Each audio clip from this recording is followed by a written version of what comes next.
Millionaire CEO heard his maid's daughter crying over a broken toy. His action shocked the household.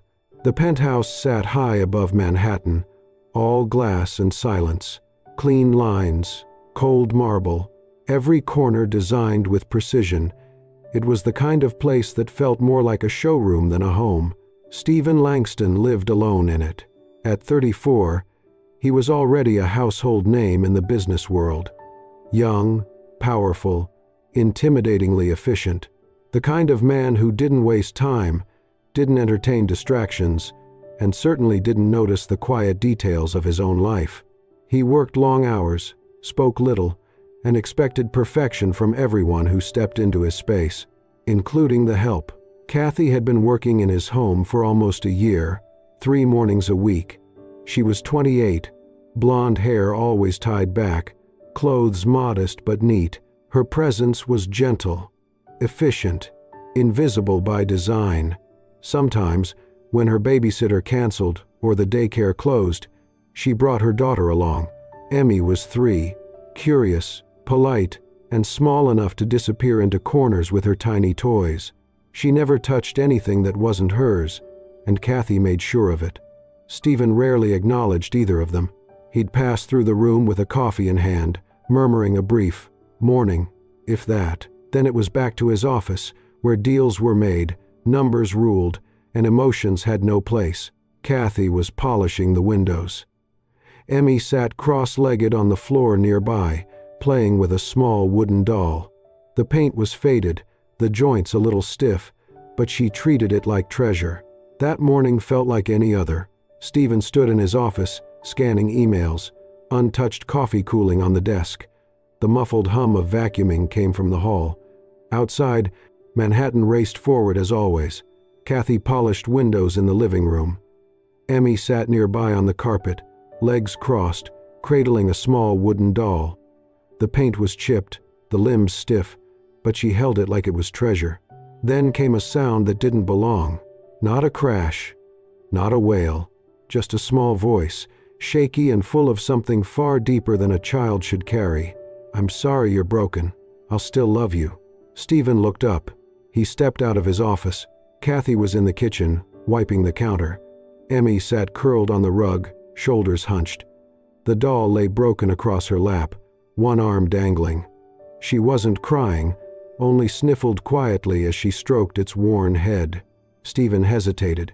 He should have turned back. This wasn't his concern. But something stopped him. A memory rose, uninvited. A broken plastic fire truck held together with old tape. His mother's tired hands, her whispered apologies. That cold apartment where silence meant they couldn't ask for more. He took a step forward. Kathy looked up, startled. She opened her mouth, then closed it, unsure if she should intervene. Stephen crouched beside Emmy. She looked up at him, eyes glassy with tears, cheeks damp. He nodded toward the doll. "Is that your favorite?" he asked, voice low. Emmy nodded. Stephen reached out, slowly, and picked it up. The break was clean, but delicate. He turned it gently in his hands, as if it were made of something precious. He looked at her and offered a quiet smile, one that didn't belong in a boardroom. "Let's fix her together," he said. Emmy blinked. Then her mouth curled into a soft, shy smile. Behind them, Kathy stood frozen, one hand still holding a rag, her heart lodged somewhere in her throat. In that moment, something shifted. The penthouse, once all glass and silence, felt warmer, less like a fortress, more like a place someone might choose to stay. Stephen Langston, the man whose world revolved around numbers and results, found himself still kneeling beside a child with a broken toy and a voice soft enough to wake something long buried in him.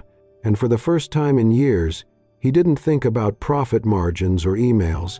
He thought about being small, and what it felt like to be fixed. Stephen held the broken doll in his hands, turning it gently. One arm had come loose, and the torso had split along a hairline crack. The wood was worn but well-loved. It was not a fancy toy. In fact, it looked handmade, imperfect, fragile. Most people would have handed it to someone else. called in a cleaner, tossed it aside. Instead, Stephen said, "Wait here." He stood up and walked quickly down the hallway to his office. From the back of a desk drawer, behind old blueprints and archived contracts, he pulled out a small, dented metal box.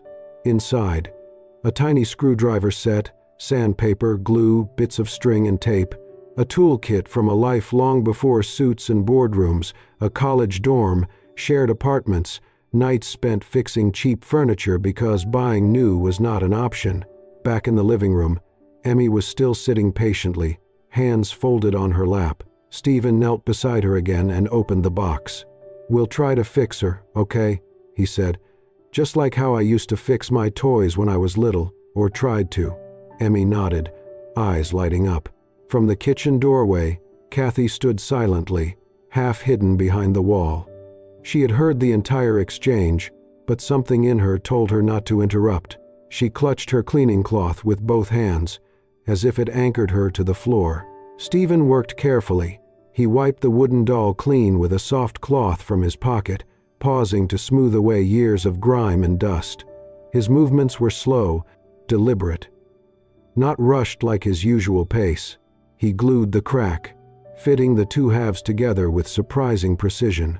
Then, using a thin cotton ribbon from Emmy's toy kit, he tied a small brace around the middle to hold the doll's body while it dried. All the while, he spoke quietly to Emmy. "Where did she come from?" he asked. "She was Daddy's last gift," Emmy whispered. "Before he went to heaven."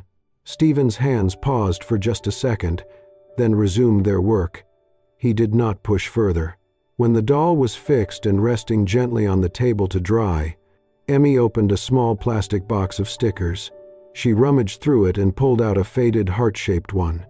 It was pink, slightly crumpled at the edge. She held it up.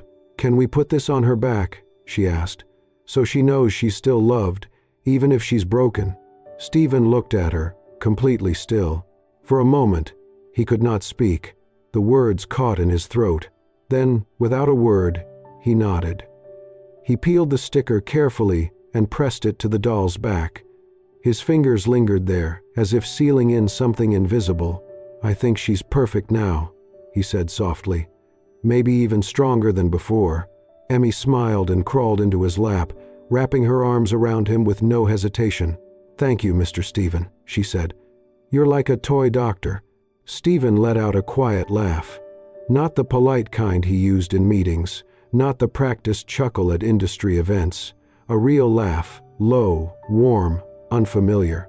From the kitchen, Kathy watched in silence. Her eyes filled with tears before she realized it. She wiped them quickly with the back of her hand, still gripping the cleaning rag. She whispered to herself, barely audible, "What just happened?" The penthouse had always been a space of order and silence, but now, for the first time, there was a shift. Small, almost imperceptible, but real. A thread of warmth in the cold glass and steel. Stephen Langston did not know exactly what had changed. He only knew that something had, and for once, he did not rush to define it. He simply stayed there, with the little girl in his lap, and a broken doll now whole again on the table beside them. The next morning, the city moved beneath a gray sky. It was the kind of day that hinted at snow, though none had fallen yet. Inside Stephen Langston's penthouse, everything remained in place, polished, pristine, and still.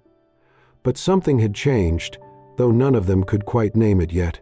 Kathy arrived at her usual time, holding Emmy's hand. The little girl was practically skipping, her fingers wrapped tightly around her mother's. Her eyes sparkled with anticipation, her steps light with excitement. Kathy, on the other hand, felt far from settled. She wore a white button-up shirt, clean, though frayed at the cuffs, and a pair of well-worn jeans. Her blonde hair was tied back as always, but loose strands framed her face, softening the tiredness in her features. The dark circles under her eyes hinted at another night, spent mending clothes for extra cash, or staying up late to plan the week's meals. Her gaze was alert, always scanning, always cautious, as if bracing for things to go wrong. She had not stopped thinking about the day before, The way Stephen had sat down on the floor, the way he had spoken to Emmy, it had felt kind, human, but it also made her uneasy. This was not how things were supposed to be. Not in this place. Not with a man like him. As they stepped into the apartment, Kathy gave her daughter a soft reminder. "Stay in your corner, sweetie. Don't touch anything." Emmy nodded, obedient but beaming. Stephen appeared a few moments later, dressed casually for once. No suit, no tie, just a soft gray sweater and dark slacks. He spotted Emmy and offered her a small wave. Emmy grinned. Then, he did something Kathy was not prepared for. He walked over and knelt beside her daughter again. Kathy tensed. Without thinking, she stepped forward quickly, placing herself between them. "I'm sorry," she said quietly but firmly. "I told her to sit quietly. I will make sure she does not bother you." Stephen looked up, a bit surprised. Then a faint smile touched his lips, gentle, unforced. "She's not bothering me," he replied. "Actually, I think she helped me realize a few things yesterday." Kathy opened her mouth, but no words came. His tone wasn't dismissive. It wasn't professional. It was sincere. And that, more than anything, left her unsure of how to respond. She nodded once and returned to her cleaning, eyes downcast, mind racing. Since when did Stephen Langston speak like a person instead of a CEO? Later that morning, while Kathy was scrubbing the kitchen counter, Emmy ran in, whispering urgently, "Mommy, Mr. Stephen gave me a cookie. It's special. Look." Emmy held out a carefully wrapped treat. A round cookie, tied with a gold ribbon. Attached was a tiny note, written in neat but relaxed handwriting. "For the best toy doctor assistant in town." Kathy stared at it, then at her daughter's proud face. She took the note, held it in her hand, and looked across the room toward Stephen's study. He was back at his desk, reviewing something on his laptop, as if nothing out of the ordinary had happened. But it had. He had written that note. He had remembered. Kathy swallowed hard. She did not speak. She just smiled faintly and handed the cookie back to Emmy, who skipped away, humming. By the time they were getting ready to leave, the wind had picked up outside, brushing softly against the massive windows. Kathy lifted Emmy into her arms, pulling her coat tighter around the child's shoulders. As she stepped into the elevator, she whispered into her daughter's ear, "You have to be careful, sweetheart. Don't let people think we're taking advantage." Emmy leaned her head on her mother's shoulder and replied, in that simple, disarming way only a child could, "We didn't ask for anything, Mommy. He gave it because he wanted to." Kathy froze. There was no argument to that. No grown-up logic to defend against it. She looked down at her daughter, kissed her forehead, and as the elevator doors closed, she felt something shift, not outside, but inside. A softness breaking through the shell she had so carefully built. It was small, almost invisible, but it was there. The afternoon light filtered through the tall windows of the reading room, falling in long stripes across the rug. The city murmured far below, but in Stephen Langston's penthouse, there was stillness. Stephen sat behind his desk, a half-finished report glowing on the screen before him, but his eyes were elsewhere. His gaze had landed on a piece of paper lying next to a stack of documents, left behind, unnoticed until now. It was a drawing, childlike, colorful, and filled with crooked lines and big smiles. 3 people sat around a dinner table, candles glowing, a roasted chicken in the middle, steam curling up into the air. At the center was a man with dark hair, smiling. On one side, a little girl with yellow pigtails. On the other, a woman with long blonde hair, her eyes drawn like soft half-moons. And underneath, in shaky letters, the words, "This is what happy looks like." Stephen stared at the paper for a long time. His fingers curled around it, holding it tighter than he meant to.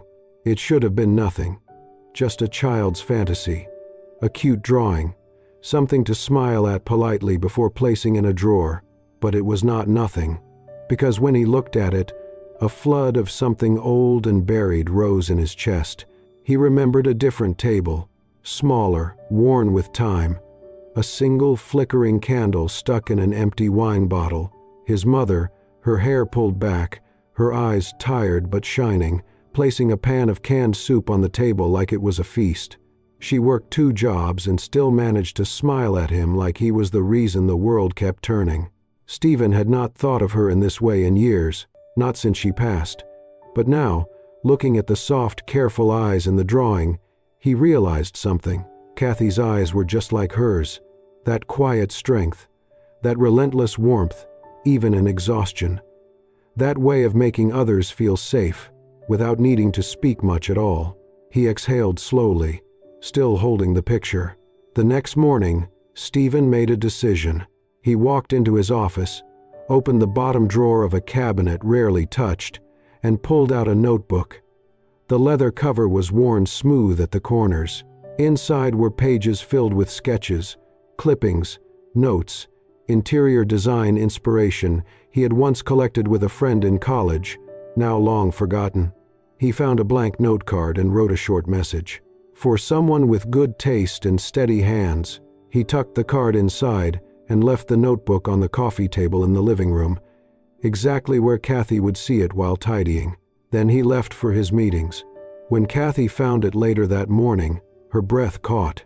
She picked it up carefully, turning it in her hands. The leather was soft, aged. It smelled faintly of paper and something older, like memory. She opened it. The sketches were thoughtful, detailed, annotated with ideas in a handwriting she recognized as Stephen's. And the note, simple but deliberate. Her heart thudded in her chest. She stood for a moment, frozen, notebook open in her hands. Then she slowly closed it and placed it back exactly where she found it. Not because she didn't want it, but because she was afraid to want it too much. Afraid that a small kindness could turn into something she would long for, and longing was dangerous. Kathy returned to her work, head down, silent. When she and Emmy left that afternoon, the air had grown crisp, the kind of cold that carried the promise of winter. They walked hand in hand down the hallway, coats wrapped tight around them. In the elevator, Emmy looked up at her mother, thoughtful. "Mommy," she asked, "do you think Mr. Stephen is lonely too?"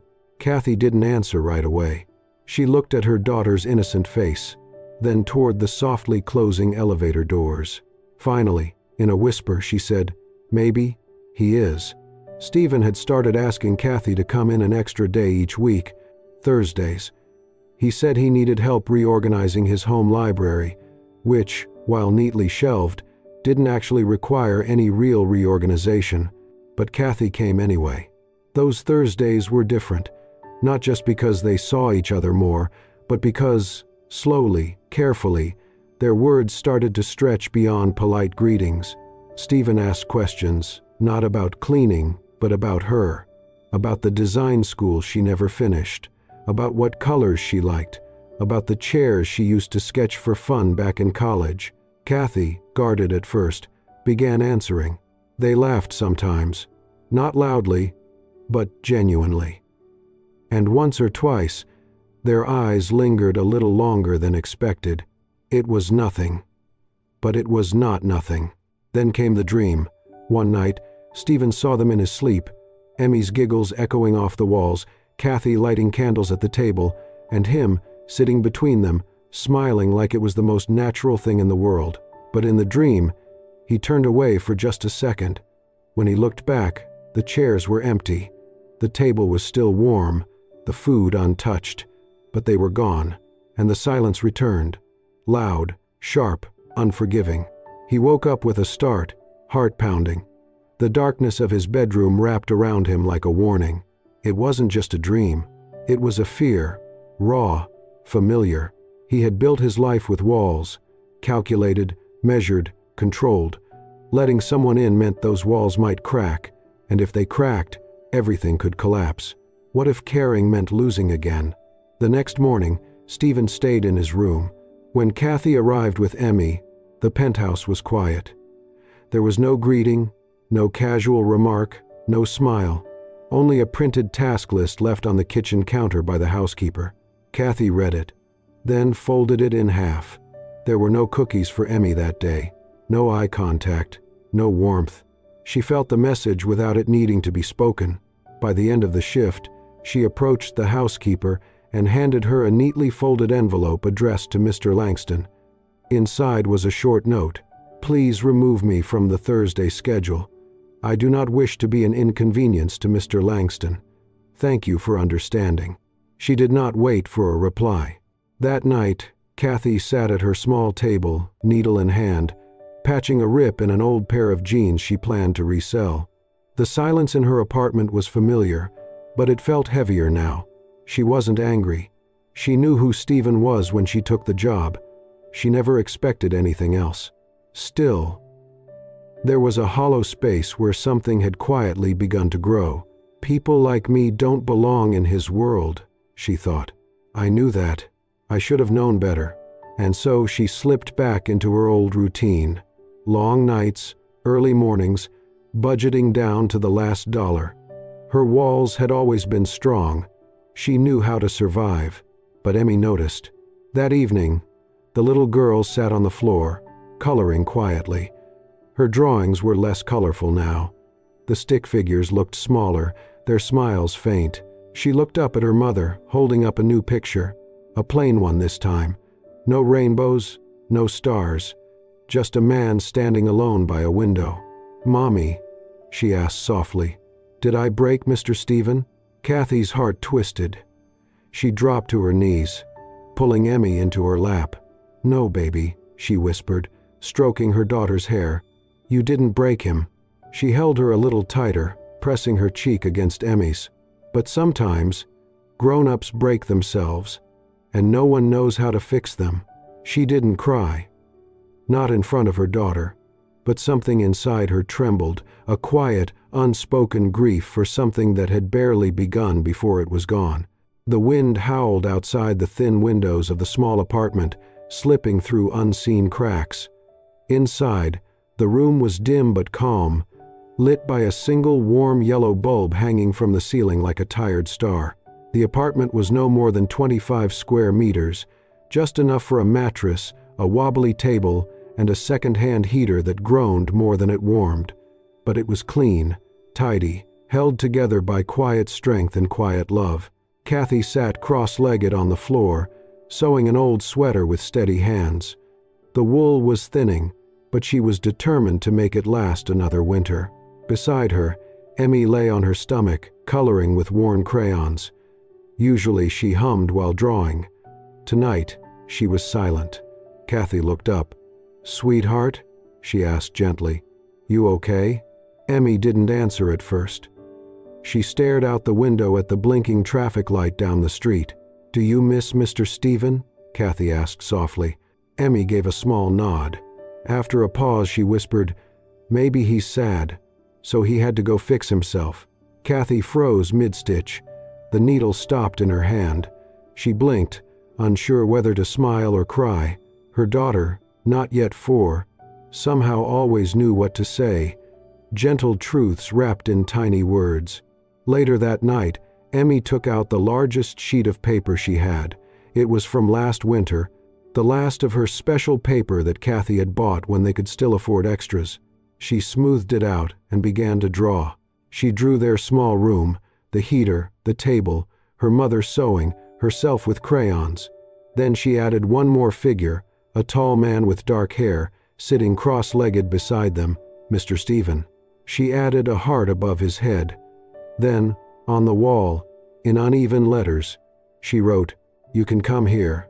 We don't have much, but we have hugs." When she finished, she rolled the drawing and brought it to her mother. "Can you give it to him?" Emmy asked. "So he knows he can come if he wants." Kathy stared at the paper. Heart caught somewhere between fear and hope. Part of her wanted to explain that people like Stephen lived in different worlds, that kind gestures didn't always mean lasting presents, that not everyone came back just because you wished they would. But Emmy's eyes were so full of light, Kathy couldn't dim that. The next day, while Emmy napped, Kathy folded the drawing, placed it in a plain envelope, and left it at the front desk of Stephen's building. No return address, just Mr. Langston. Across the city, Stephen sat alone in his penthouse, Scrolling through unfinished emails, his mind scattered. Ever since he pulled away, something hadn't felt right. He had done it before, closed off, stepped back, but this time, the silence didn't bring him peace. It brought absence. He thought of Emmy's laughter, Kathy's calm presence, the way the house had felt, warmer. When the housekeeper handed him the envelope that evening, he almost set it aside. But some pull, made him open it. It was a drawing. He unfolded it slowly. There it was, a room he had never been in, but knew instantly. Emmy, Kathy, and himself, together. A little family drawn in crayon. And those words, "You can come here. We don't have much, but we have hugs." Stephen stared at it for a long time. Then quietly, he said to himself, This is what a home looks like." He didn't think. He didn't ask a driver. He grabbed a pen and scribbled a note. "I'd like to come over, if the hugs are still available." With the drawing in hand, Stephen Langston walked out into the winter night, not toward a boardroom, but something far more unfamiliar, toward warmth, toward a second chance. That night, in the tiny apartment, the doorbell rang. Kathy opened it, and there he stood. No suit, no driver, no distance in his eyes, just a man holding a child's drawing, and, for the first time in a long time, letting someone in. The knock was soft, barely louder than the wind rattling the window pane. Kathy opened the door slowly, expecting perhaps a neighbor, or maybe the landlord with another reminder about the heater. Instead, she froze. Stephen stood there, not in a pressed suit, not with a briefcase or an assistant trailing behind, just a man in a simple navy sweater, jeans, and a soft, unsure expression. In his hands was the drawing Emmy had made, the paper slightly crinkled from being held too tightly. For a moment, neither of them spoke. Then Emmy darted from inside, her voice rising with joy. "Mr. Stephen? You came." Stephen bent down to her level, meeting her bright eyes. "I came for this," he said, holding out the picture gently. "For you." Emmy beamed and threw her arms around his neck without hesitation. Kathy stood there, heart racing, unsure whether to invite him in or stop time altogether. "May I come in?" Stephen asked quietly, eyes now on Kathy. She nodded, stepping aside. The apartment was small, worn with years of use and modest living. The furniture was mismatched but well kept. A loaf of bread sat cooling on the counter, and the air smelled faintly of cinnamon and something warm. Kathy always baked something simple for Emmy on cold nights. It made the place feel less temporary. Stephen stepped inside, his shoes making soft sounds against the linoleum. He sat down on a wooden chair that creaked under his weight, but he didn't flinch. He glanced around, not in judgment, but with something like curiosity, like gratitude. Kathy moved quietly to the kitchenette and poured him a cup of hot tea. She handed it to him, and he took it with both hands, as though it were something precious. He looked down, then up at her, and spoke. "I'm sorry, Kathy, for pulling away like I did." He paused, searching for the right words. "I've spent so many years controlling everything, my time, my work, my feelings, and then you and Emmy came along, and suddenly I couldn't control anything, especially how I felt." Kathy lowered her eyes, voice barely above a whisper. "I was scared too. You're the first person who's made me feel hopeful in a long time, and that hope made me feel fragile, like it could all slip away the moment I reached for it." Stephen reached across the table and gently took her hand. Her fingers were cold, but she didn't pull back. In the quiet that followed, Emmy crawled into her mother's lap, resting her head against Kathy's shoulder. Her small voice filled the room like a light. "Maybe we can just be a team. No need to be perfect." The simplicity of her words broke whatever barriers were left. Stephen chuckled softly, then reached into his coat pocket and pulled out a small, spiral-bound calendar. "I wasn't sure how to say this," he said, handing it to Kathy and Emmy. "So I made a plan. That's what I do best. Inside the calendar were notes scribbled in Stephen's neat handwriting. Park day. Just us three. Saturday, library reading time with Emmy.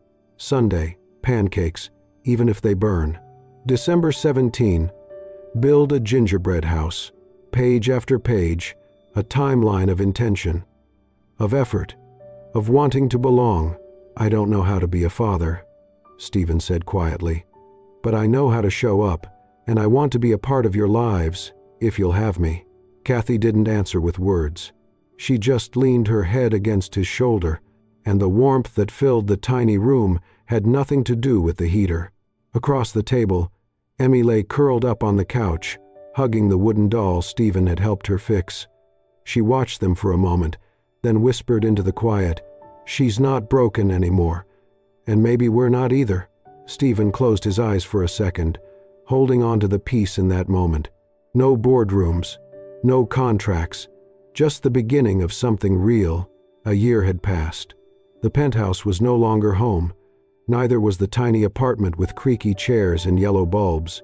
Now, a cozy two-bedroom house in the quiet suburbs was where they belonged. The front yard had a white fence and a crooked mailbox with a hand-painted sign. The Langstons. Kathy painted it. Emmy added hearts in the corners. Inside, the house glowed with soft Christmas light. Kathy stood by the modest tree, placing ornaments carefully. Her blonde hair was loose, catching the lights like golden threads. She wore a red sweater, sleeves rolled up, and hummed while working. Emmy twirled in circles, trailing paper garlands behind her. "Mommy, I made one with extra glitter," she shouted, holding up a snowflake. Kathy smiled.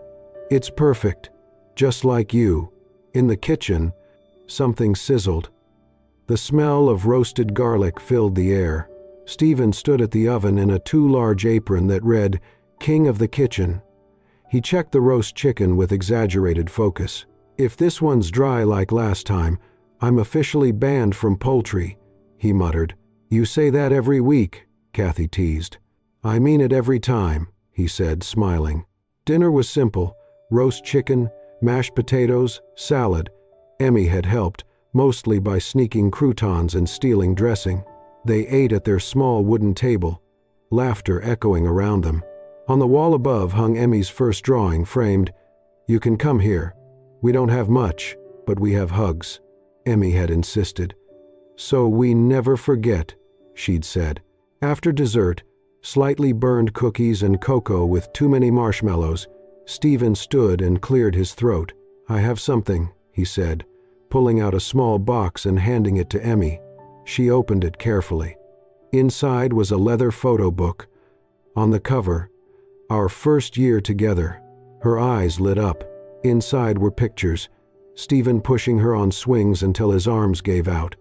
Library visits where Emmy read aloud. Pancake Sunday, burnt but full of laughter. Moving day, boxes everywhere, but joy on every face. Kathy flipped through beside her, eyes glistening. Stephen looked at Kathy. "Come with me?" he asked. She nodded, and they stepped onto the porch. Snow had begun to fall, slow, soft, silent. They stood quietly, taking in the stillness. Then Stephen reached for her hand. "I used to think love was the biggest risk," he said. "But now, not being with you? That's what I'm afraid of." From his coat, he pulled out a small silver ring, simple, no diamonds. Inside, it read, "Fixed by love." Kathy looked up, overcome. She nodded, eyes full. Stephen slipped the ring on her finger and held her close. Then the door burst open. "Does this mean I get to be the flower girl?" Emmy shouted, barefoot, arms raised. They laughed. Stephen scooped her up with one arm and wrapped the other around Kathy. Inside, lights twinkled. Outside, snow kept falling. As the camera pulled back, through a frosted window, the image froze. 3 figures in a quiet embrace, warm and whole. The narrator's voice faded in.